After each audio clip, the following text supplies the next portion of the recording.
Good morning, good morning, good morning. For this is the day that the Lord has made. I am rejoicing and I am so glad in it. Good morning to you all. If you have not already, I need you to share this with at least 5 people. I need you to pin this on your page. I am excited as always about the word of the Lord on this morning. Good morning, Sabria. Good morning, Jackie. Thank you, Jackie, Jackie, Jackie. Thank you, thank you, thank you, man of God, Jose. He said you stopped on verse 8. And I was telling my one of the team members, I said, I'm always stopping on verse 8. I said, maybe 7 is going to be my number of completion every time we go live because I get to 7 and I get stuck. But listen, I am excited about the word of the Lord on this morning, but I have to, as you know, I love to share with you all the things that God revealed to me in my prayer time every day because it's always different. He always taking me somewhere different spiritually during my nighttime sleep. And so I am excited. And I want you guys to start praying that as you sleep, that God would download. As you sleep, that God would download into your spirit prophetic dreams and visions, that he would download his will into you as you sleep. When we are asleep, that is our most vulnerable time because we're helpless. We just laying there asleep. So I want you guys to start praying, adding this to your prayer, your nightly devotion, that God would download into you spiritually what you need while you sleep, and that he would dispatch his angels to stand guard around your bed, to stand guard around your bedpost as you sleep, that no harm can come nigh thee. So let's jump right into what the Lord has gave. This blessed me.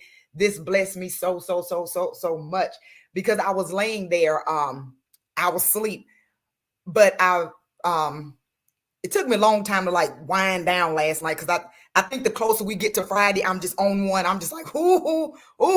And I even got, y'all listen, I even got excited when because I hadn't been really paying attention to the news since I came back for some reason.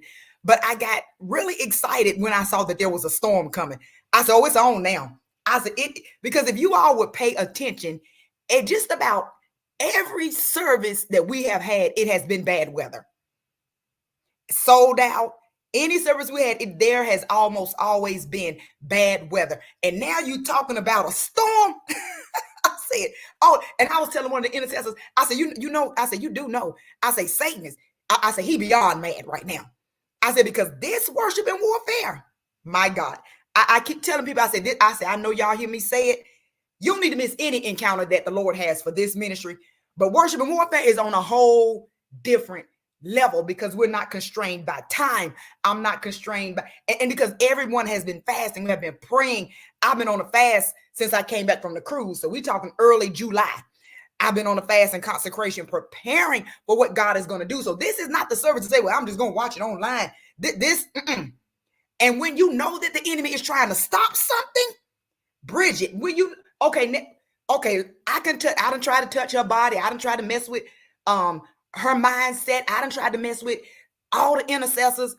And I have to give y'all intercessors that's part of Sold Out, that's praying for us, that's part of this. I have to give you something that God dropped in my spirit yesterday after I spoke with one of the intercessors that told me, Dr. this thing about to be on.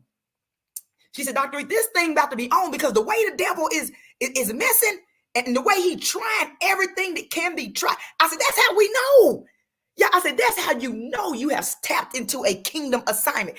God began to show me, and I ain't even got to the dream yet. Y'all, I'm going to get there. Y'all don't have to bear with me this week, okay? Just bear with me. This is a once a year encounter. Just bear with me this week. So after I spoke with the intercessor, and I said, Lord, I say, the warfare that's connected. This is just Wendy. I said, the warfare that's connected to this ministry is, I said, it's like something, and I just was talking to the Lord. I said, this is like something I haven't experienced before. And he said, yeah, he said, international. Well, y'all, this thing blessed me. He said, international. I said, yeah, Sold Out International. He said, yeah, because remember when you were trying to come up with the name, you kept coming back to me, you kept praying, and I kept saying, that ain't it, that ain't it. And I was with Sold Out Ministries, Sold Out Church of God, Sold Out. I was coming up with all kind of names. And when I got to Sold Out International, he said, that's the one. And God began to say, so if you have an international ministry, then you're gonna deal with international demons, y'all. This, and so I was like, ooh, because even my team, they're like, this level of warfare, like I ain't never experienced that, because you ain't never experienced what it is to do an international kingdom. Oh God, listen. So this thing blessed me. So those of you that have these anointings on your life, I feel like I'm already on 100. So those of you that have these international callings on your life, these kingdom assignments, you deal with demons on that level. You're not dealing with low-level demons. When you're talking about, I got people on the live over there on YouTube that's saying, Dr. Dr. Pray for Pakistan. Dr. Pray for Nigeria. Dr. Pray, and you got all this, and you got ministry already. They know about us in India. So you got that going on. So you think you're just going to deal with these little local demons. No, you got an international assignment. Can y'all just drop that in the chat? It's international. It's international. It's international. So let me get to this revelation. Let me get to this revelation. So when I woke up this morning, I was laughing. Like, soon as I woke up, I just started laughing. And I'm like, what in the world? What in the world? So listen, Sheila Tower, this is going to bless you. So I was laying there. You know how you be just like sleep. Like when I go to sleep, I go to sleep. Like I go all the way in. Like I don't even play with it. I get alerts from because y'all know I wear the watch that kind of tells you everything. So when I wake up in the morning, my watch be saying stuff like excessive amount of sleep is not good. Because when listen, if you have one of these like Fitbit type of watches and you have it on the sleep mode, it'll tell you if you woke up several times through the night. It'll tell you if you tossed and turned a lot, and it gives you a sleep score. Y'all, my watch be off the hook. It'd be like, it's almost like my watch be like, are you serious right now? But when I tell y'all I go to sleep.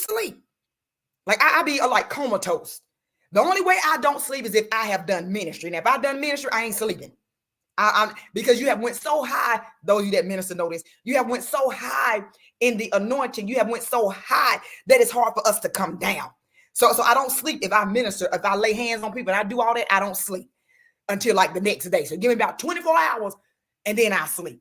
So listen, so when I woke up this morning, it was like before I even opened my eyes, I was laughing. And I was like, okay, and I know how the Lord used me, everything that he does. Can y'all, I hear you, Holy Spirit. Drop that in the chat. I'm about to laugh. This is not where we're going, but I'm gonna try to get to the text this morning. But listen, drop that in the chat. I'm about to laugh. I am about to laugh. I am about to laugh. You're about to laugh.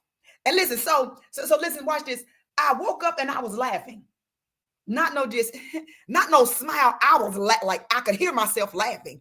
And I was like, what? Because I didn't even dream anything.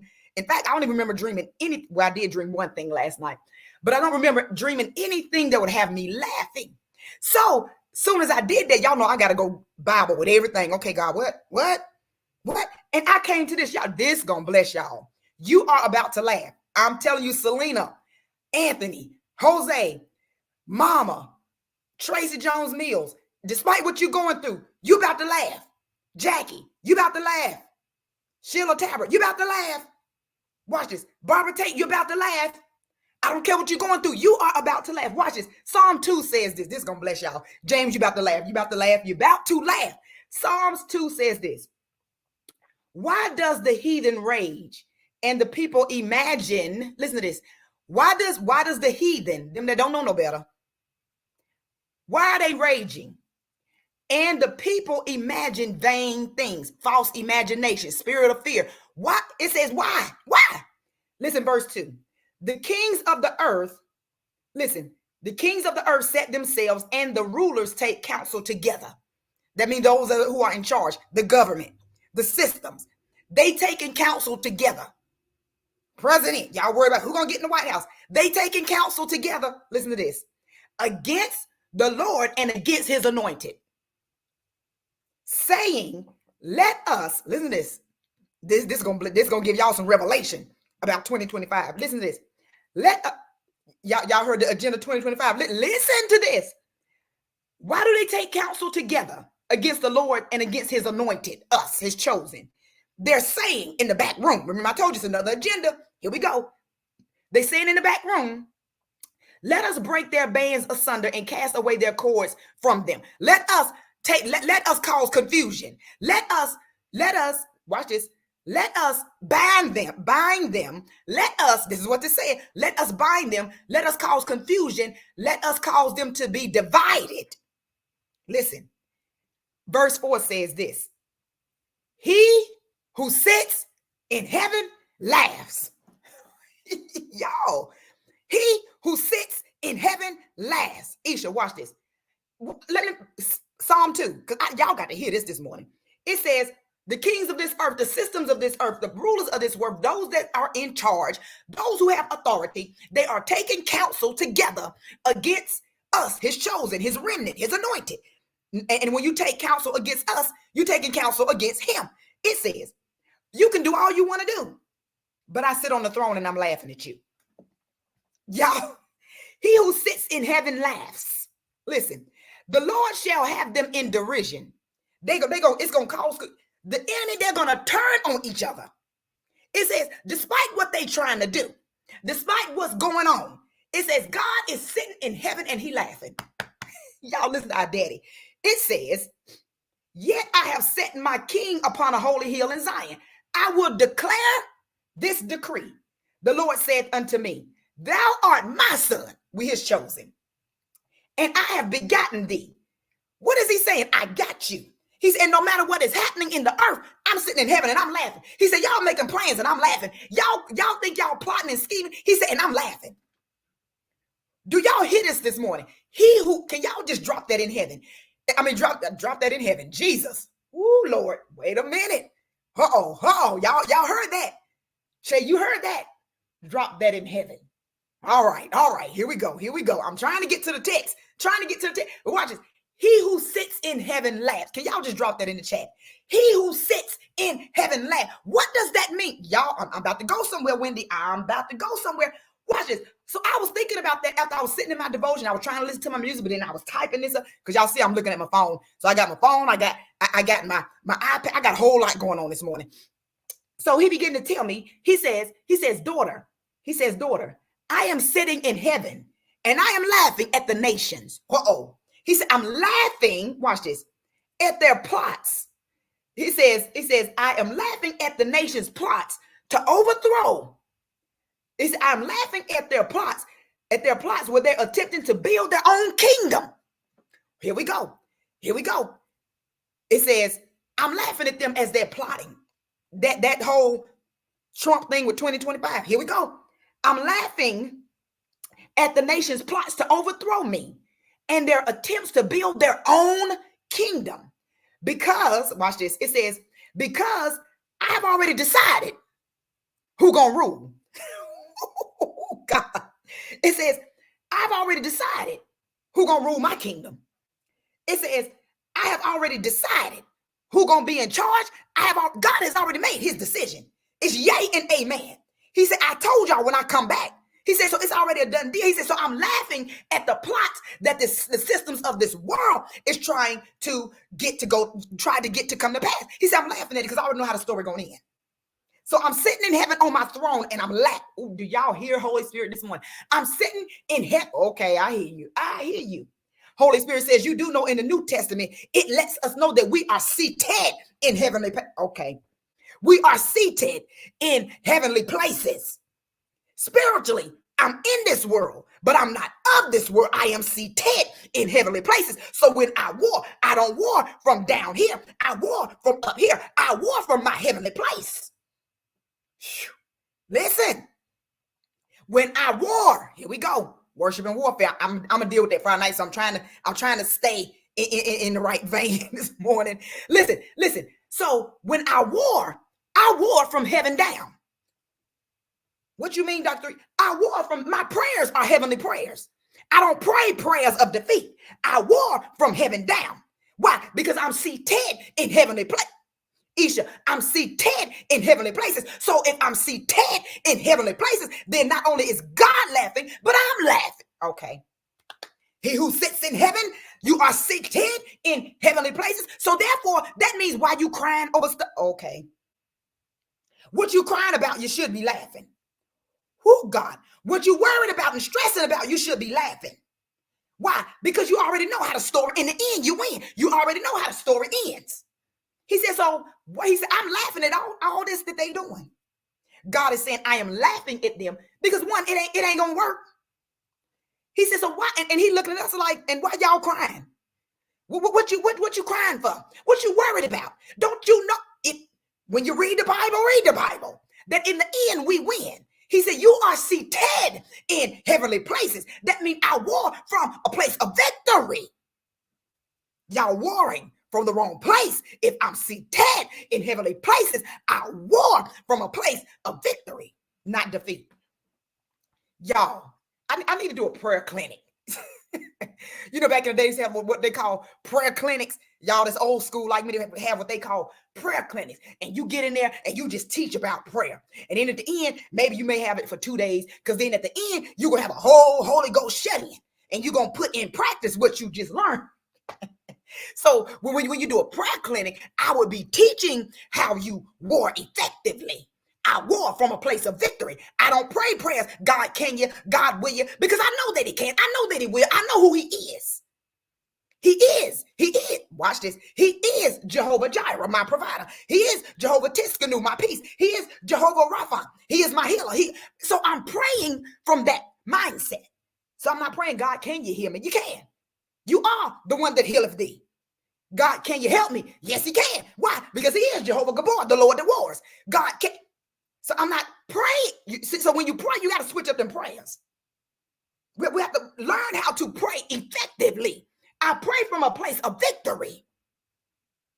So when you come in the prayer line Friday night, we ain't praying, God, can you heal? God, let your healing fall, is what we're praying. Because it's not a matter of, can he? Oh, absolutely, he can. Listen, so you got to understand that you're seated. All y'all that's going through, all of us that's facing stuff, all of us that's up, we feel like our back is against the wall. But you got to understand, watch this, that you're seated in heavenly places. So you're laughing at the situation. Like, you do know you ain't gonna win. You do know that this addiction ain't gonna take me out. You do know that at the end I'm gonna come through this thing. So so my mindset is I'm seated in heavenly places. So people ask me all the time, Dr. 3, how you feel about what's going on in the world? Dr. 3, I know you're a prophet of God. What is God speaking to you? Dr. 3, I said, well, first of all, let's just back up. I said, if you follow my ministry, then you do know that in when December 31st, about 11 o'clock, when I got that microphone, I started hollering, that I shared with the people what God said was going to happen. So I'm not surprised. Watch this. Not surprised. He already told us that this will be the year of confusion and deception. But he was going to pour out a supernatural level of discernment. He told us that in December. So why are you surprised at it? What? That happened? Confusion and deception. He already said that. That happened in the church? Yeah. He already told us there was going to be a great falling away. He said even the elect about to be fooled. He already told us that. So why in the world would I walk around to my, I'm scared? Because he already told us. Watch this. A lot of things that, if you follow my ministry and I get on here and get like this, a lot of things that's happening, he reveals. Listen, and then even now, what's going to happen in 20? How you feel about 2025? Well, God already told me that it's about to be the year of exposure. It could be good or bad. It just depends. But what God says, he's about to shine a light on everybody. So, and you talking about what's going on in the White House? Whoever get it, God going to expose them. Whoever make it to sit in that presidential seat, God gonna expose them. What does that mean? They already coming with another agenda that you don't know nothing about, but God said he gonna reveal it to you. But his chosen, we gonna be all right anyway. And what is God saying this morning? Listen, I gotta get to the text. Y'all. What is God saying this morning? That while you turn your worry into laughter. For the spirit of heaviness, he gonna give you the oil of joy, the oil of gladness. He will exchange it. Okay. Can y'all just drop this in the chat? A heavenly exchange. Oh God, a heavenly exchange is taking place today. Your spirit of heaviness, he about to give you the oil of gladness, the oil of joy. For your spirit of heaviness, your worrying, your anxiety. He's about to give you joy for that. He didn't say I'm gonna make you happy. He said I'm gonna give you joy. God's great joy. Okay. God's great joy.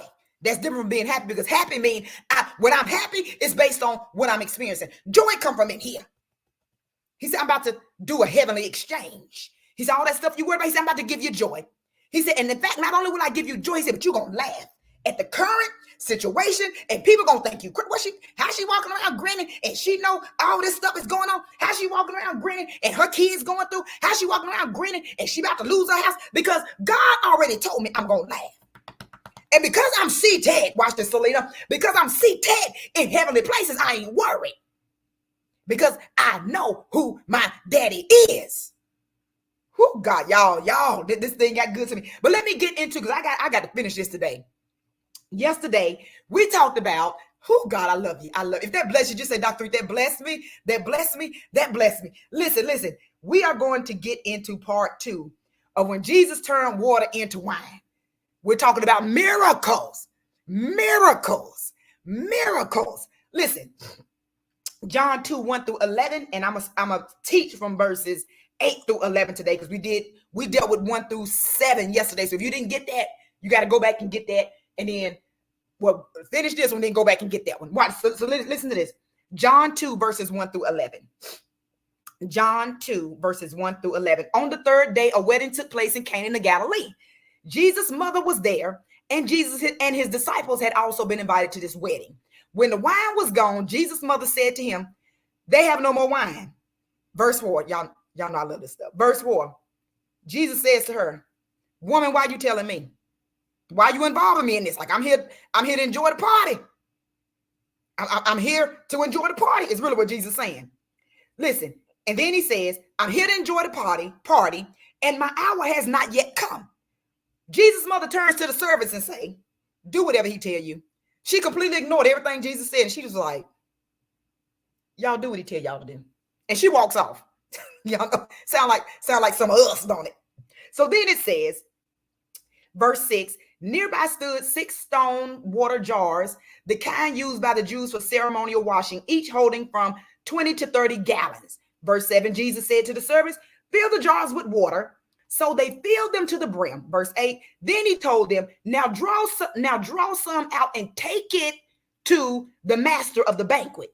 They did as he said. Obedience. They ain't asking no question. But why are we taking him there? We just gonna give him what? They ain't do all that. They ain't question him. They wasn't like Naaman. They were like the widow woman. Just do it. Can y'all drop that in the chat? Thank you, Sheila Tapper. Just do it.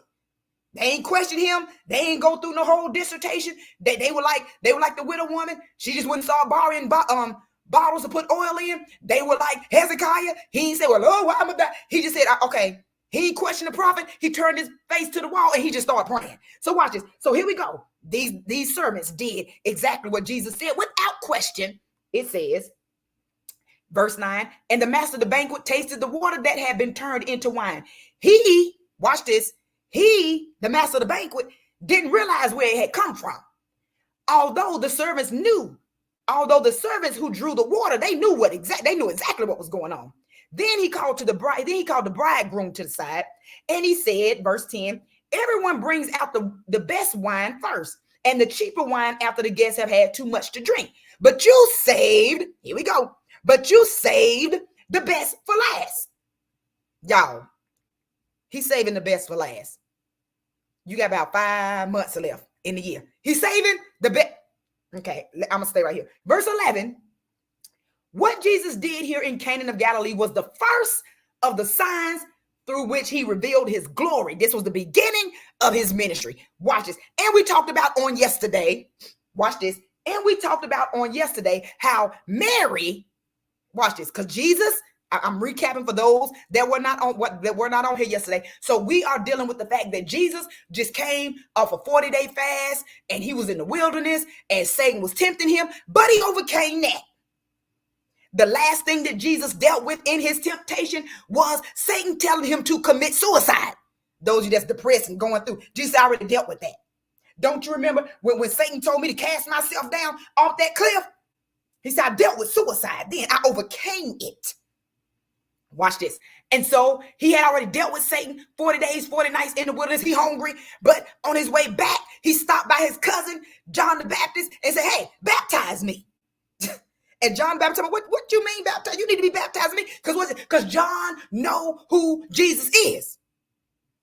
Watch this. Y'all know John. John was Elizabeth carried John. When Mary walked in the room, Mary was pregnant. Her cousin Elizabeth was pregnant. When Mary walked in the room, her baby, Elizabeth's baby, leaped in her belly because he bared witness with his cousin Jesus in Mary's.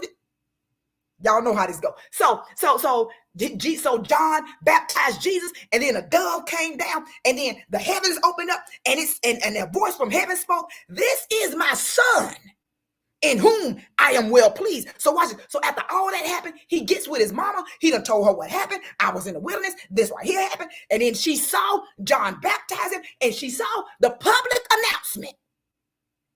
The heavens open. This is my son. This is the one y'all been waiting on. This is the one that was prophesied about. This is him. This is him. And because I know the end of how this thing gonna work out, I am well pleased. Oh, Jesus, I am well pleased. Watch this. So Mary already knew who Jesus was. So Mary probably like, yes, I'm about to be. And we got this yesterday, that when Jesus, the reason why Mary knew, she said, well, Jesus, you already know who you are. That God had already announced who you are. So you might as well go ahead and start your ministry now. And Jesus, when his mama said that, he said, woman. Why did he say woman? Because Jesus knew that this meant he had stepped over into his ministry. She is no longer mama. I am walking in my assignment. So I am no longer your son. I am now the son of God. And now if Father say, okay, I'm about to start my ministry. His ministry started right there. Watch this. And so right here, Jesus says, okay, Father, tell me I could do these miracles. Mary, like, you know what? And I'm about to be vindicated because all y'all that talked about me, all y'all that said, well, because y'all know how we do. We always watch, y'all know us, people. We watch, and this is nothing new. The Bible teaches us this. There is nothing new. Watch this, because when somebody get married, and then about 5 months later they pregnant, you like, wait a minute. Let me do the math. Let me do the math, honey, because it take 9 months to carry a baby, and she already pregnant, and they just got married 2 months ago. So you know that she must have already been pregnant when they got married. That's why they probably got married. So Mary was vindicating herself. Mary knew when people saw Jesus do these miracles, they knew. Watch this. Mary knew, I'm about to be vindicated. They gonna know now that I was really carrying the Son of God. They gonna know now, because a natural person ain't doing this kind of stuff. So they gonna know. Watch this. When he vindicates you, Shay, he vindicates you. Okay, listen. When he vindicates, there will be no question. Listen, when God, that's why he said, vengeance is mine. Let me vindicate you. Stop trying to explain. I don't know who this is for. Stop trying to explain where you stand. Stop trying to explain how you change. Stop trying to explain why I do what I do. Stop trying to explain why I do certain things in the anointing, the way I do, why I move like stop it. Let him vindicate you. Let him vindicate you. Do you know how many people came to me? Well, why are you calling it worship and warfare? Well, why you just don't call it worship and praise? Well, why you just don't call it this? Well, why you always got to have it in the hotel? Well, why you can't have it in the church? Well, why you can't? I dealt with all that, and all I knew was I got to do it God's way. I got to do it God's way. Listen, but a lot of times we get into trouble because we're trying to explain, and nowhere in the Bible do we read where Mary or Joseph had to explain to people why and how she got pregnant. They never had to explain, because everybody said, remember when Jesus came to do the miracles back at home, and everybody was like, that's Joseph, boy, that's Mary. So that let you know that they never explained how Jesus came into existence. Everybody just took it on that that's Joseph and Mary's boy. Watch this. And so you got to understand that when God is vindicated, he's not going to vindicate you. Watch this. I don't know who this is for. He is not going to vindicate you as long as you're trying to vindicate yourself. Because what we really tell Jesus, watch this, what we really tell him is, I got this. Let me explain to them why you use me. Let me explain to them how you deliver me. Let me explain to them how you call me. He said, when I vindicate you, they gonna know it was me. Okay. They gonna know it was me all the time when I vindicate you. He said, so, but as long as you trying to do it, he said, I'll step back. When you take your hands off, I can get. That's why it says, vengeance is mine. It belongs to me, not you. Who is this for this morning? Stop trying to explain yourself. You don't owe nobody no explanation about why I move like I move, why I give like I give, why I do like I do. I don't owe you no explanation. People ask you, why you do that, God? Huh? Why you have it there, God? And we have to get so focused. Watch this, Isha. Watch this, Selena, Brenda. Y'all watch this, Sabria, Janera. We get so focused on trying to explain that we miss the whole reason behind why we doing it. I'm doing it because God. That is my explanation, God. And you know what? When you answer people like that, they be like, "Oh, okay," because that leave them stumped. They don't know what to say next. Well, why you doing that? Well, why you call it worship and warfare? Because God told me to. Oh, okay. Then what's your comeback after that? Nothing. Why you going there? Why you driving all the way? It's supposed to storm Friday, and they talking about it's gonna be a hurricane. Y'all know how the news blow everything up. They tell me it's gonna be a hurricane. So why you gonna drive way up there to go to a service that's only gonna be a few hours? God. See, when we try to explain it, because we can't. This is why when you get a real prophet, well, I'm gonna help y'all with this. I'm gonna help y'all.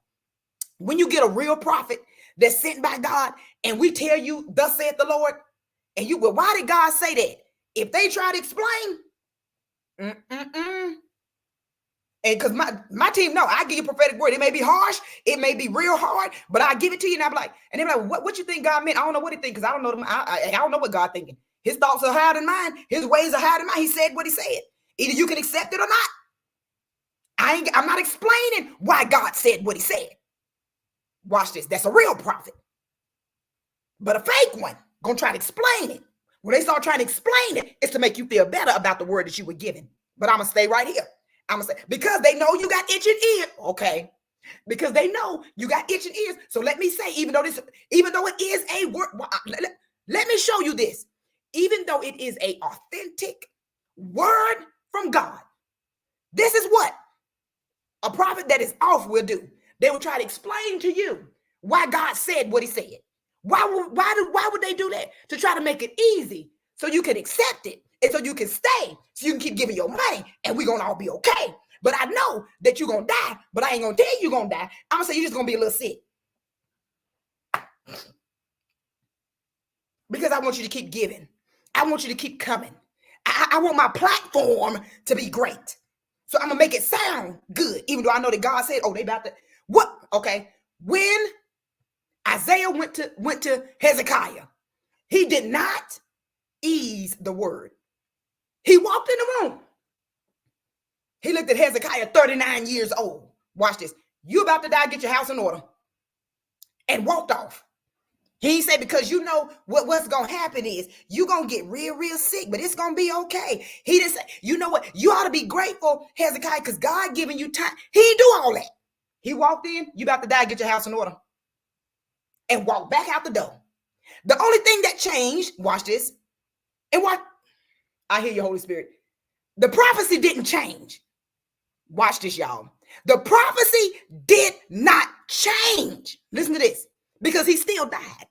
The prophecy didn't change. Hezekiah turned his face to the wall, start pleading with God.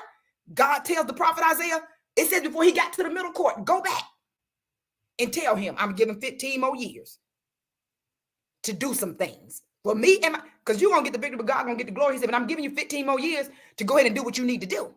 I'm gonna extend your time, but you still gonna die. See, we missed that. We missed that part. You still gonna die. I'm just gonna give you some more time in between. Listen, y'all listen to this thing. So it says, watch this. He had just went through all this stuff, and now he's there, and his mother is telling him, turn this water into wine. Go ahead and do your first miracle. Jesus say, my time ain't come yet. But then he went and prayed, because Jesus didn't do anything before he got permission from his daddy. But we just all out there. We ain't prayed about nothing. We just, watch this. I just sense in my spirit. You know what? Your spirit can be off sometime. Ooh. We get one idea and we start running. Did you pray first? Because you see somebody else doing that, so you thought it'd be great if I do it. Because baby, I got a father. And if I do it, honey, it's going to blow up. Did you talk to your father about that first? Because even Jesus did that. And he was the Son of God. But we think we can just go do it. It says, watch this. So it says, verse 8, the water is turned into wine. Not only is it turned into wine, watch this, but it is turned into the absolute best wine, watch this, that the master of the banquet has ever tasted. To the point, he called the bridegroom over. Where you get this from?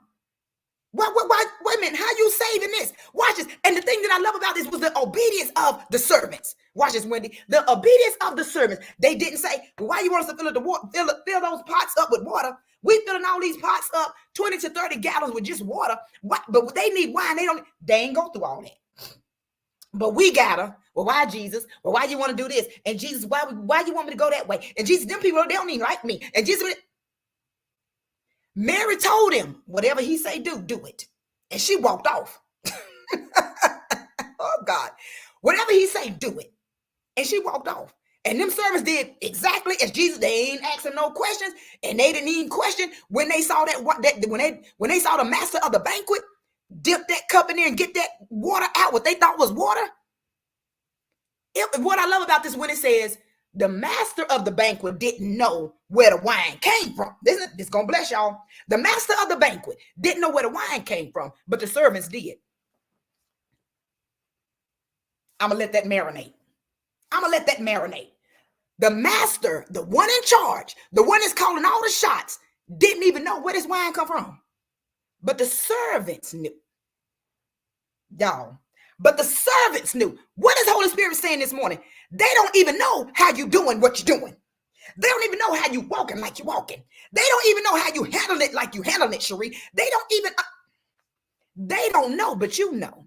It's because of him that I move, I live, and I have my being. I know that I can only do what I do because of God.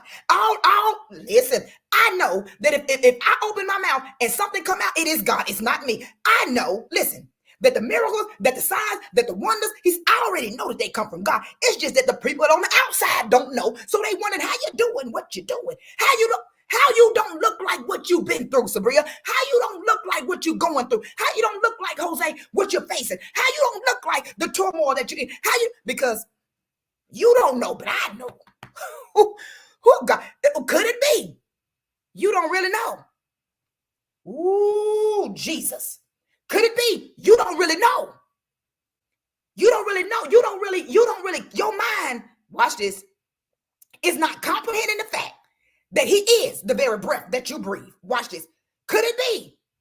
The outside people look at you like, I told you that they may never read a Bible, but they're going to read you.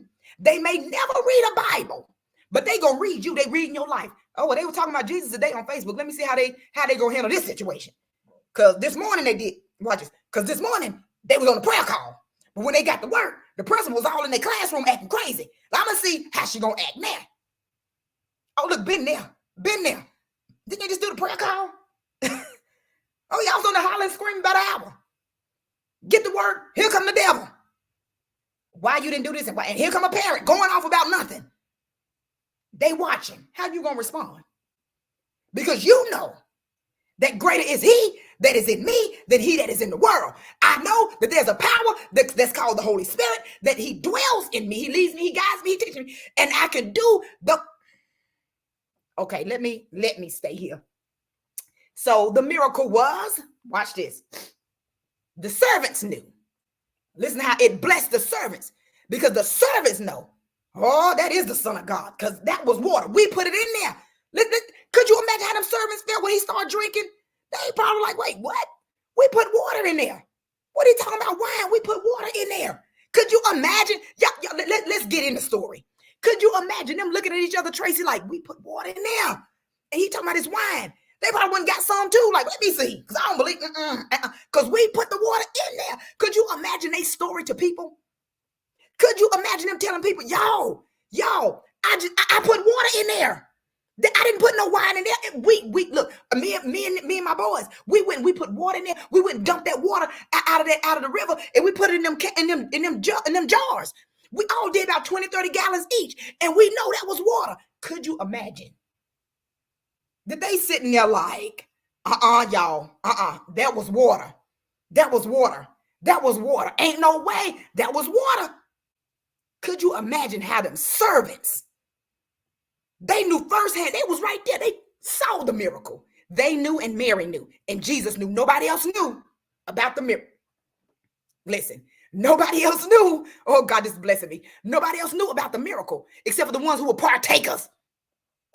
Listen, that's what I tell sold out all the time. I said, y'all know y'all partakers. Y'all know y'all on the front line. Y'all do know that when the miracles start flowing, it happened with us first, and then it flow out to the congregation. I said, y'all do know you on the front line.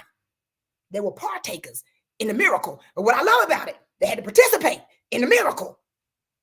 They had to be obedient in the miracle. And this helped them to believe. Watch this. Watch this. Watch this. Watch this. It helped them to believe, Ross. Well, oh, wait a minute. That is the Son of God. Because we put water in them. We put water in there. We know we did. Watch this. And so it says, he had them to draw it out and take it to the master of the ceremony. This took faith on behalf of them servants. Because you telling, we taking it to him. You on the background, Jesus telling us to put water in there and take it to him. We can all be in trouble. But we going to do what you said. Obedience. We going to do what you said. Because we are servants after all. And we taking the master of the ceremony, these big jugs of water, and he asking for wine, we could be in trouble too. Watch this. It says, when he tasted the water, which had now become wine, the master of the ceremony did not know where this wine came from. All he did was judge. Listen, all he did was judge the wine against other wine. Okay. I don't know where it come from, but I know good wine. Watch this. I don't know where it come from, but I know good wine. And this right here is the best I ever. Who is this for this morning? I don't know where this wine come from. What is he saying, Wendy? What is he saying, Roz? What is Holy Spirit saying right now? People talking about you. I don't know where she come from. I don't know her. Watch this. Y'all, this is gonna bless y'all this morning. I don't know where she come from. I don't know her. I don't know nothing about her family. I don't know nothing about all that. But I do know real people of God. And she is the real deal. I don't know nothing about where they come from. I don't know nothing about how they walking, they family lineage. I don't know all that. But I know that she's the real deal. Who is this for this morning? Because you're trying to explain it to people. And God say, just be obedient and walk like I tell you to walk. They gonna know who you are because I'm gonna vindicate you. They gonna know you the real deal. They gonna know you my chosen. They gonna know you my remnant. Why? He said, you ain't gotta explain that. Let them talk. Let them talk about you. Watch this. Mary, let them talk about you. They really saying, Mary, that they know you probably already pregnant. And Joseph didn't want you to look back, so he went ahead and married you anyway. Anyway, good Joseph. He ain't throw you away to the side. He ain't give you up. He just married you anyway. So we already know that, honey, because you know what? Because it take 9 months to be pregnant. And here she comes out, she already had a baby. Like what? Jesus said, just do what I told you. Just keep being obedient. Don't open your mouth. Let them talk. Can y'all drop that in the chat? Let them, because we want to be, y'all know God had to deliver me, because y'all know growing up, boy, I was one of them people, I would start swinging on you and you wouldn't even know it was coming. I'd be looking at you just like this. And you just be talking. I just start swinging. They be like, what in the devil? My brothers will tell you, I was just start swinging. They be like, I ain't even saying, and God had to show me, he said, let them talk, because I'm going to vindicate you. Let them say you ain't real. Let them say ain't nobody gonna follow you. Let them say you ain't got nothing. Let them say who she thinks she is. Let them say she acting like this person. Who am I talking to? Let them say, oh, she want to be like them. Next thing you know, she gonna be driving what they drive. Next thing you know, she gonna be trying to get another house like this. Let them talk. God said, I'm gonna vindicate you. And when I vindicate you, they gonna know you mine. So when I said, you see, because some of y'all don't know who you are. And you got to understand, you don't know who you are, but Satan know who you are. So he's sending all his imps after you. And you're like, well, they ain't messing with me. Because Satan know who you are. He know you are a threat to his kingdom. He know that you are a weapon of power. But you're walking around, oh, woe is me. And that's why I tell my students all the time, pick your head up. I just got real mad right there. Pick your head up and walk like you are a child of the king. Pick your head up and walk like you are the anointed one. Pick your head up and walk like you know that you have authority to tread upon serpents. Pick your head up and know that you have the power to cast down. Pick your head up and walk like a son and a daughter of God. You don't know who you are, but Satan knows. People don't like you because they can see who you are, but you're walking undefeated. I need y'all, we're going to have to pick a side now. Are we going to be the victor or the victim? Are we going to walk? Because see, the thing that watch this, the thing, oh God, that's tearing my nerves up right now is the fact that we have people in Christendom, people that are disciples, followers of Christ, that are walking around defeated. And I'm looking like, wait a minute. You do know who you are in God. You do know when God called you, it wasn't no conference call. You do know who you are. You don't know that you walk with all this authority and this power, and not only do you walk with it, but in you dwells Holy Spirit who can lead and who can guide you. And your daddy is rich and he owns everything, and even the king's heart is in his hand, and you don't. But we walking around like we defeated. Decide which side. You got about 5 months that you're going to be on. Watch this. It says, let me keep going because I just keep going left. Jesus put the miracle to the test. Here we go. Jesus put the miracle to the test. I'm going to say it again, y'all. Jesus put the miracle to the test. How did he do that, Dr. 3? Because he didn't send the wine to the bridegroom. He sent it to the one in charge. Woo, Jesus. Woo, Jesus. Watch this, Dr. Watkins. He didn't send it to the bridegroom. He's going to be like, yep, this good. Because I need everything to be okay. Because if it don't be okay, it's going to look like, watch this, it's going to look like that I ain't do my part. It's going to look like it's going to bring us some shame if this wine ain't right. So Jesus said, he said, don't even take it to the bridegroom. Don't take it to the guest. Take it to the one in charge. Put it to the test. What? The miracle? God. Bridget, watch this. The miracle you about to walk in, the miracle that you're about to step into, watch this. Jesus said, I'm going to put it to the test. Watch this, Barbara Tate. What is he saying? When I say I'm going to put the miracle to the test, that means I'm going to heal you, send you back to the doctors, and the doctor's going to be looking confused. Like, wait a minute, what? Because this is what doctors do. Because I'm looking at the chart, and the chart say that right here, that you had a lump there, and you had a spot there, and you had a lesion there. But I'm looking at you now, and I'm looking at your x-rays and your scans from the day. And wait a minute. Let me call in some more people and consult. God gonna put the miracle to the test. Oh, God, I love you. He gonna put the miracle to the test. And they gonna come back in and say, it just, you know how when doctors get confused, they start wanting to consult and they want to find, oh God, I love you. I feel this one. And they want to find a reason why you don't have it no more. Watch this. Because y'all, I've been there. Y'all know I had a stroke. Listen, I've been there. And when they sat there, I was sitting like this.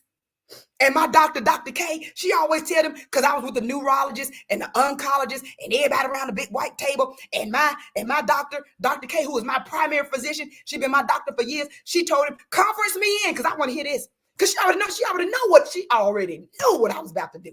They got them labs. They got them scans. They said, so what happened was, let me give a little quick testimony. I had a mini stroke a few years ago, about maybe about 2 or 3 years ago, in my garage, at home, by myself. I ain't know what the whole side of my body just, I'm like dragging it. I had to use them little scooters that you see people on. I was on one of them, going around the school building. Watch this. So got to the doctors, the first scans they ran, they said, we see bleeds on your brain. And did you have a wreck? I said, yeah, I had a wreck when I was pregnant in 94 with my daughters. I did hit my head, but that's been in 94. We in the 2021 right now. I said, so I did. And they was like, well, you got a bleed on your brain and you got a few of them. We just we're gonna run the scan. We're gonna put you on all this medication. I did like Hezekiah. I turned my face. I ain't tell my family. They ain't know nothing. My mama tell you, they ain't know. They ain't know the report or nothing until after it was. Because see, some of y'all telling people before the miracle, they gonna know. God gonna put the miracle to the test. Watch this. So I did like Hezekiah. I turned my face to the wall and I said, God, in your word you said that heaven and earth gonna pass away, but your word gonna stand. I said, so in your word you said that you are the God that heals me. I said, in your word you said, by your stripes I'm already healed. I said, in your word you said, I shall live and not die to declare the works of the Lord. I said, God, you called me. I said, I know ain't no way in the world my work is done. So I'm gonna ride the wave with you through this miracle. See, we ain't praying like that. So I'm gonna allow you, God. I'm gonna be in agreement. Whoo, God, I love you this way. I feel this. I don't know who need to be healed, but you better catch this. He said, I told the Lord, I said, so what I'm gonna do is I'm gonna let you be God in this. What I'm gonna do is I'm gonna ride the wave with you. What I'm gonna do is I'm gonna let you process me through this. I'm gonna let you process me through this thing, but I know on the end of this, healing is gonna be my portion. So what happened was I went through all that. I started their medication. I did everything they told me to do. I did everything they told me to do. Y'all, the kicker was they ain't tell me that my hair was gonna fall out. Now I got a head full of hair. Now I just wear this because it's convenient, but I got a head full of thick hair now. Why? Because God will restore everything that you lost. Why? But they ain't tell me that the medication was gonna take my hair out. And so I got mad about that. And I did go back to the doctor about that part. Watch, I went to y'all see I got my edges and everything, honey. Yes. So watch this. My girl, all the hair they got, they come from me. Listen. So let me focus. Let me focus. They didn't tell me that the medication was gonna take my hair out. Watch this. So when I saw my hair coming out, I said, oh, no. And I went back to the doctor, and then I didn't like the feeling because I always, when I was taking the medication, I felt like I was walking around in a fog, like kind of like woozy, like I couldn't really think like I wanted to think. And I said, no, this is messing with my mind. Like I got, I got to think right. And so I was asking him, I said, well, can you wean me off this medication? Because I don't like the side effects, and I don't like the, watch this, vanity. I don't like the fact that my hair is coming out. Watch, you know, the doctor told me, we thought you being cured or being healed was more important than your hair. Huh? Woo! The doctor put me in check, and I was like, oh, well, it do kind of make sense. But then I said, but I still need you to wean me off. He said, we're not going to wean you off until we get some more scans. I said, all right. He said, but this time when we give you the scans, because we really need to see, we're going to put that dye in your veins, and we're going to do a full body scan, because we want to see if there's anything else going on anywhere, anything else in your body besides your brain. Watch this. So watch this. So they put me in the machine again, did they scans, and I'm like, Jesus, I started laughing. I said, Jesus, you about to work this thing out. You about to work. I said, because now they doing a for real scan. Like they ain't playing. And they called me in. Watch this. And it's because we get so, I don't know who this is for, and I know I'm running over my time, because we get so in our feelings when the doctor called us back in. You know how many times that we see a lump in your breast? No, we don't see a lump. We see a mass in your breast. No, we don't see a mass. We think you got ovarian cancer. No, you ain't got ovarian cancer. In fact, you're pregnant. So I'm used to this. What is your default setting? Watch it. So when they called me back in and they said, we're going to have a meeting, and we're letting you know now, Miss Three, that in this meeting, there's going to be the neurologist, there's going to be the oncologist, and we're going to conference in your primary care physician. I could have got, watch this, real nervous. Because why you calling all them folk? But I didn't get it. I said, oh, God, you about to do something now. They called me in. What, y'all, they called me in. What date is it? So I told them the date. Well, who's the president? So I'm telling them who the president is. What day is it? What city you in? Where's this office located? These are the type of questions they asking me to see if my cognitive is on the up and up. So then they say, well, walk straight. We want you to walk right there. Stop. Turn around. Come back. Now lift your right leg. Put it down. Lift your left leg. Put it down. Touch it. So I'm doing, and I'm like, they think I'm drunk. I'm like, what in the world going on? So they said, so they tell me, they said, Elizabeth, we're doing all this because your scans are not showing what we saw the first time. We're doing all these scans because based on your first scans, you had a stroke. Based on your first scans, this is how you should be acting. This is why we acting you, because you got lesions on your brain that we can't explain. Miracle. The miracle was put to the test. Okay. See, y'all playing with it this morning. You got to understand that God would allow, would he perform the miracle, or it's going to be put to the test. They going to know that it was God. And they asked me, well, we going to take you off the medicine. I said, We just want to know, do you feel okay? I said, I feel wonderful. We want to know what's going on. I said, no, I feel great. What did you do? Pray. My doctor on the conference call laughing. And they like, Dr. K, you have something you want to say? She said, no, I just was waiting for Elizabeth to respond. I said, I prayed. I talked to God. Listen, because y'all know I'm holding back. I don't care if you're a doctor. You got a doctor. Guess what? I got one too. So you have an education. Don't move me. Oh, I talked to God. And God, you know in the Bible, it says that he is a healer. I read my word. I got in my word. I prayed. I didn't stress. I talked to God about what you said. In fact, I mentioned y'all name. They were like, okay, well, We want you to just go on. We're gonna wean you off. Just follow these instructions and come back every so many years, and we'll do the scans again. I said, you ain't got to do no more scans.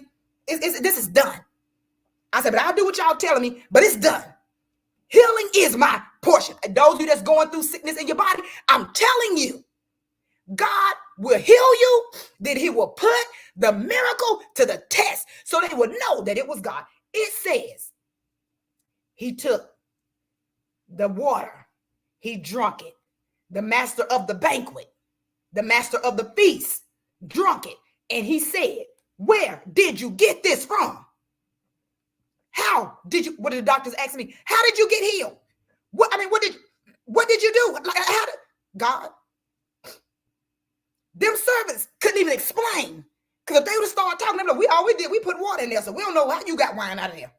But we know the one who told us to do it. Who is this? Y'all, the servants. All we know is we put water in there. We don't know how it got turned to wine. All we know is the one who told us to do it. It was him. Jesus of Nazareth, Mary's boy. Mary's boy told us to put water in there.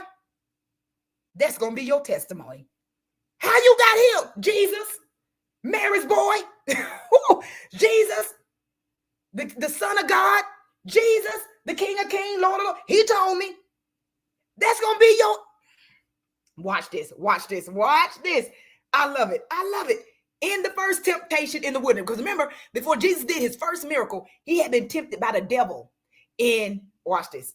This is what I love. He had been tempted by the devil, and he had been tempted and told to turn the stones into bread for himself. Satan, listen, wanted to be partaker of the first miracle. Do y'all hear this? Satan wanted Jesus perform a miracle for me first. Do it for me first. Do it for me first. Do it for me first. Jesus said, not doing it. Not doing it. Not doing it. I know if I do it, it could prove to you, Satan, who I am. I know if I do it, it could prove to you that I am the Son of God. I know, but I ain't doing it for you. Do y'all hear this? Satan wanted to be partaker of the first miracle. Jesus said, no. It says right here in the wilderness. Satan tell him, well, why don't you turn this stone into bread? Prove it to, who is this for? Prove it to, you're trying to prove it to the wrong people. Ooh, Jesus. Watch this.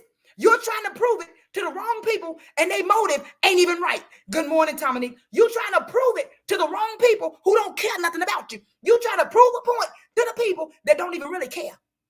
It says, watch this. Satan said, why don't you turn these stones into bread? So I can see the first miracle. Not your mama, not your followers, not the people. I want to be the first one to see the miracle. Jesus said, no, you're not. Watch this. Be sure, listen, y'all, be sure you know the motive behind the people who asking you to do stuff. Okay. Be sure you know, this is why people tell you, I don't accept a whole lot of preaching engagements, because I want to know what's your motive behind you asking me to come and display who I am. Okay. Why are you, watch this, Shelley, why are you inviting me? Why? What for? What's the motive behind you asking me to come? Is it because you know I draw a crowd, or is it because you know the anointing about to fall? What's your motive? Is it because you know I'm a big seed sower? What's your motive? Is it because you know it's going to be live and you're going to get a bunch of views? What is your motive? Oh God, what is their motive in asking you to be there? What is their motive? Watch this, Dominique. What is their motive in wanting you to be a part of the circle? Is it because they know you anointed and they know if we just get Dominique to be around us and hang with us, everything gonna work out? We just need her. But what's your motive? It says Satan's motive. I want you to do the first miracle for me, because you know Satan. Why was he kicked out of heaven? Because he thought he could be equal. He always want to be equal. He always want to be first. He always want to lead. Who am I talking to? They want your gift, but they don't care nothing about you. Woo! They want your anointing, but they don't care nothing about you. They want your anointing, but they gonna kill you while you're there. Watch this. It says Satan wanted to be partaker of the first miracle, but Jesus knew better.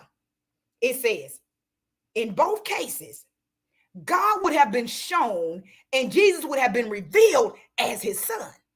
If he would have performed a miracle with Satan, God would have been revealed and Jesus would have been known as the Son of God. If he wait and do the miracle with this wine, the people gonna know that God is revealed and Jesus is the Son. So what it says, the motive behind Satan's request wasn't pure. People asking y'all to do stuff, people asking y'all to ride with them, people asking you to be a part of stuff. You better check their motives. Watch this. It says, it is manifest that one miracle, watch this, one miracle, the first miracle. Here we go. We on the first miracle. He turned water into wine. The first miracle proves the power to work every miracle following it. If God did it before, he'll do it again, is what it's saying. This was the first miracle that set the tone for every miracle that's coming out of it, coming after it. This miracle right here, he said, I'm going to perform before my people. It's going to be their proof that every miracle, that I do perform miracles. Watch this. It says, listen to this. It says, God, I love you. The statement made, you have kept the good wine until now, serves two major purposes. It's two reasons why he said that. Why you saved the best for last. It's two reasons why the master of the feast said that. Watch this. Reason one. The master of the feast paid the bridegroom a great and a public compliment. The master of the ceremony. Let me make this real plain for y'all. Your supervisor, your boss, got up, called a board meeting, and called your name. They doing a great job. They look what they did. They caused my business to go up because they hear this. The master of the ceremony made a public announcement that the bridegroom did a great thing. The bridegroom did a great thing. And what I love about it, the bridegroom hadn't even tasted the wine yet. So the bridegroom don't know what he's talking about. Listen, he's about to make your name great and you don't even understand it. Listen, so do you understand that when the master of the ceremony talked about how great the bridegroom was, the bridegroom don't even know what he's talking about. Because listen, when you read the Bible, read the Bible. When the miracle took place, who did it say was around? The servants, Mary, and Jesus. Bridegroom didn't even know what was going on. Bridegroom didn't know we done ran out of wine. So the master of the ceremony is stopping the wedding. Hold up, everybody stop dancing, stop partying, stop talking, stop drinking. Listen to this. This boy right here saved the absolute best wine I ever tasted in my life to be poured out last. Bridegroom looking like, wait, what? What just happened? Your name is about to be announced in rooms you would never go in. Your name it's a setup, y'all. God is about to set you up in a way you don't even know. You don't even know Tommy, they talking about you. Shay, they talking about you. Renee, they talking about you. Shelly, they talking about you. Don't even know what's going on. It says, watch this. Point number two. He said, you have kept the best for last. The principle behind these words is, for the people of God, the best is always yet to come. Can you? This first miracle is letting us know the best, listen to this, is always yet to come. You can think you've been doing great, honey. This right here got to be good as it get. The best, can y'all just drop that in the chat? And I'm getting off here because I'm way over my time. The best is yet to come. It's a setup, James. It's a setup. We be thinking, honey, this right here, this marriage is like heaven on earth. The best is yet to come. Honey, do you know the anointing? The best is yet to come. Honey, I feel good today. Don't you know the best is yet? He said your best days are. Y'all, listen to this. It says, Jesus proved the point. Listen, when he turned this water into wine, y'all, I got to get off here. I got it because I can keep going. Watch this, Yami. Watch this. It says this right here. Jesus also, God proving another point. Watch this. Y'all remember, I just said it like I'm about to tell y'all this great secret. But y'all remember in Exodus, what Moses did with water. Watch this.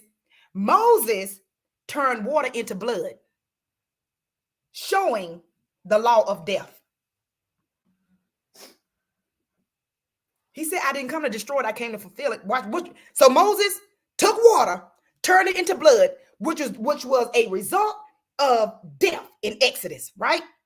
Watch this. But here comes Jesus. He said, my first miracle, I'm about to deal with that. He said, what Moses did, he said, because y'all been thinking Moses all great. He said, and he is. He said, but I'm about to show y'all what I can do with water. I'm not going to turn it into blood. I'm going to turn it into wine. I'm going to turn it into wine. I'm going to turn it into wine. What does it say? It says Jesus' first miracle, he turned water into wine. Here we go. Showing the gladness and the joy of his new work. I'm going to let that marinate. Because if you was on here when I opened up, I told y'all I woke up laughing. And I read to y'all Psalms 2, when it says, no matter what they're doing in this earth, God is sitting on his throne and he is laughing at the systems of this world. He laughing at the presidential candidate. He laughing. And he's saying, my sons and my daughters, why are you not laughing too? Like, why are you stressing? Like, what's wrong with you? And what does it say right here? I'm going to close with this. It says, Moses turned water into blood, showing the law results in death. Watch this. But here comes Jesus. Here comes Jesus. He turns water into wine, showing gladness and joy. That I'm here now. I'm here now. The one they prophesied about, oh, I'm here now. He said, that water right there, that's wine. He said, that's a new thing. Oh, okay, that's a new thing. That's the new thing. Oh, y'all hear it? That's the new thing. He said, I saved the best for last. Your best is yet to come. Your best is yet, y'all, your best is yet to come. Do y'all hear him this morning? He said, you can't get stressed out. Watch this, about what you see going on in this world. He said, because I told y'all that I'm your daddy. I told you that I'm your God. I told you that I'm your healer, your way maker, your miracle worker. He said, your peace. He said, I am that. He said, know who you are. And know, while I'm getting off here, that your best is yet to come. This miracle is on the way. This miracle it's already occurred in the heavens. We just waiting for it to manifest in the earth. He said, but you got to be obedient. Okay. He says, you have to be obedient just like those servants were. You have to be obedient just like the woman with the oil was. You have to be obedient. Listen, do not allow the stress and what you're going through. He said, it's a light affliction, boo. What? You know. He said, it's a light affliction. He said, the righteous going to suffer much, but I'm going to deliver them every time. So that's why you should be laughing. That's why you should be laughing. He's turning it around for, okay, Dominique, how you finishing my sentences? He's turning it around for your good. It won't always be, okay, let me get off here. Y'all pulling this one. It won't always be like this. God is about to perfect that thing concerning you. I got to go. He's about to perfect that thing concerning you. I'm going. If you want to sow, the information is on the screen. Listen, your best is yet to come. Your best is yet to come. And I want you to when you sow, I want you to tag it. I want you to tag it. My best is yet to come. My best is yet to come. My best is yet to come. Listen. Those of you, I need you. I know it's supposed to rain, but I bet y'all going to work every day this week in that rain. Don't play God like that, saying I can't be there Friday night because it's gonna rain. Don't do that. Don't please. I beg of thee. Don't let the rain be your excuse for missing Friday night. Friday night, 604 Doug May's place. Miracle. Y'all know how worship and warfare go. Miracles, signs, and wonders. Y'all seen it.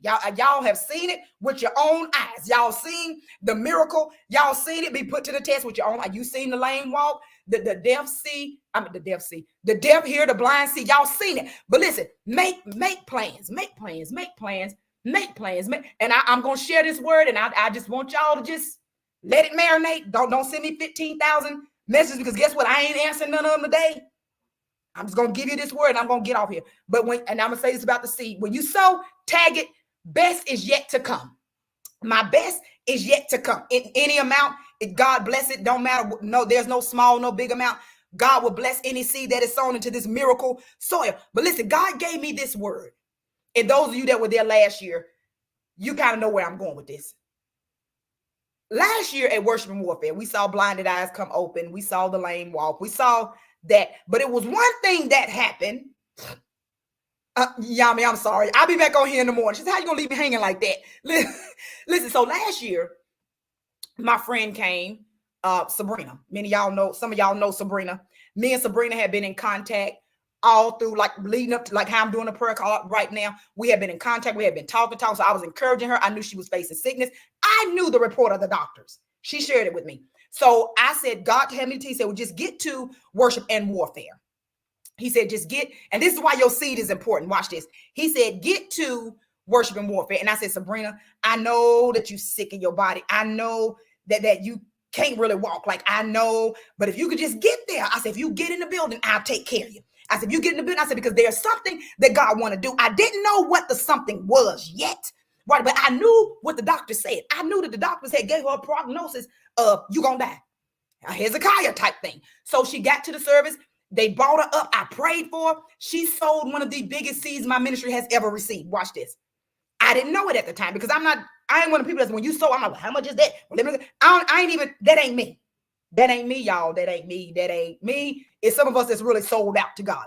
So she sold one of the biggest seeds that the ministry has ever, one of the biggest seeds that the ministry has ever received. So I got back to my hotel and I was putting everything away and giving my daughters stuff to take home. And my daughter's like, what is in this envelope? Y'all, I looked in the envelope and I just dropped to the floor. Because I knew where she was, y'all. I need y'all to hear this. I knew where she was physically. I knew where she was spiritually. I dropped on my knees and I said, God, if you don't do nothing else, I say, do it for her. And I knew, watch this, and I knew that God was going to do it. Watch, so after Worship and Warfare was over, some weeks passed, and she said, hey, let's go to lunch. So we went to lunch, and we were sitting there talking, and she said, Dr. She said, I don't even know if you know what you spoke to me, which I didn't know, because I don't remember. And she said, doctors had given me up. She said, I supposed to have been dead. Watch this, y'all. This is going to bless y'all. She said, I supposed to have been dead, been died. She said, I knew that. She said, but then I was fighting. She said, you don't even understand the struggle for me to get in that room.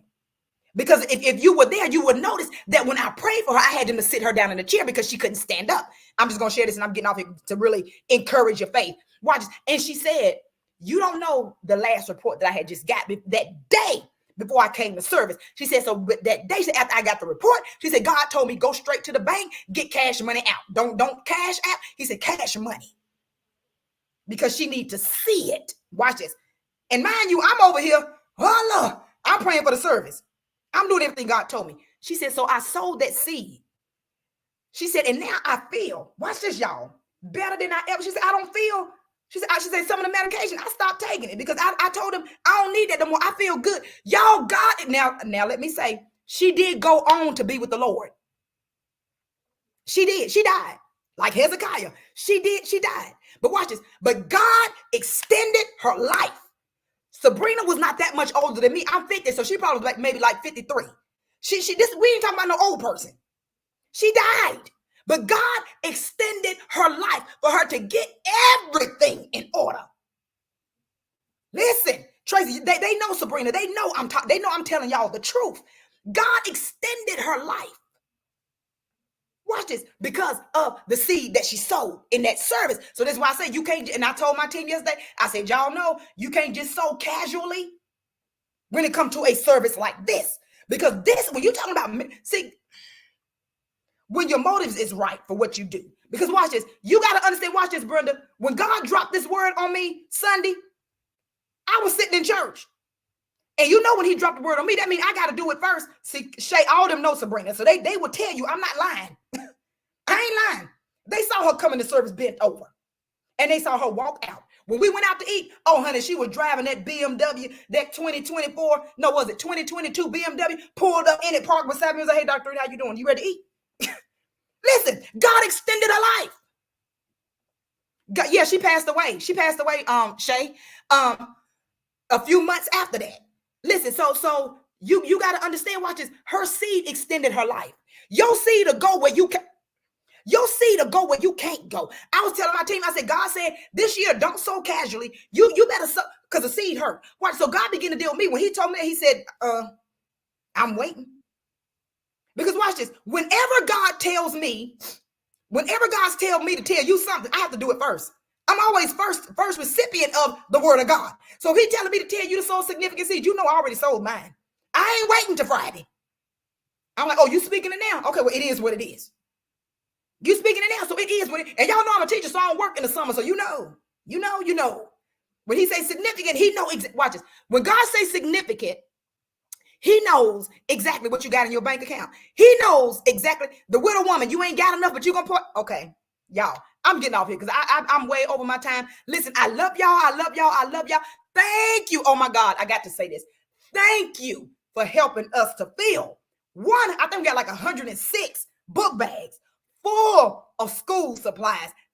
Listen, I can't thank y'all enough for that because I want to just bless the kids. I want them to go back. I don't want these parents stressing about no school supplies. I don't want these kids stressing about other kids got this and I don't have that. So thank you for those of you that sold into the book bag, the backpacks and prayer. Thank you, Bridget. I think you brought like 48 book bags. Thank you, thank you, thank you. Listen, we have fit what they are filling. I said, God bless y'all. This is why God give you a team, because they gonna fill all these book bags while I'm sitting at the salon getting ready for y'all for Friday night. They gonna fill all these book bags. Yes, tell my girl Maya, I love her, I love her, I love her. And one thing that I wanted to say, because somebody asked me this, I want to make this clear. So I have anointed, I tell y'all about my whole process of anointing this oil for the kids yesterday. It was a whole deal with me and the Lord. So listen, I would give each student a bottle of oil. You see this ain't no little tiny bottle. Free. It's free. It's free. It's free. It's free. So I'm going to give them all a bottle, their own bottle of oil. So they ain't got to be saying, Mama anoint me. I'm going to tell them, I'm going to train them. I'm going to deputize them. I'm going to give them the authority to anoint themselves. They ain't got to come to y'all. They got their own oil in their own room. So don't be taking my baby's oil. But what I want to say, because I know some kids don't even need a book bag, because some of y'all parents probably already did all that. They still get their oil. So even if you don't want a book bag, you can get the oil. Understand that. And if I have some left over, I will share it with the people of God that need it. Not just because, not just because you just want it, because you want to have a stockpile. Listen, and yeah, tell Maya, that's my girl. That's my girl. She always like, I'm like, Maya, how you know me? I knew your mama. Listen, she anoints herself. Thank you. Dominique, I got you. They're my students. What are you talking about? Dominique, come on now. She told me she willing to pay. Y'all, everybody, let's look at Dominique. You know how when a student say something crazy, everybody turn around and look at Dominique. Dominique said, I am willing to pay for extra for my 3 girls. I taught her girls. Come on, Dominique, come on now. Come on now. You know me. Listen, I got you girls. I got the babies. I'm making sure everybody is covered. I will see y'all Friday night.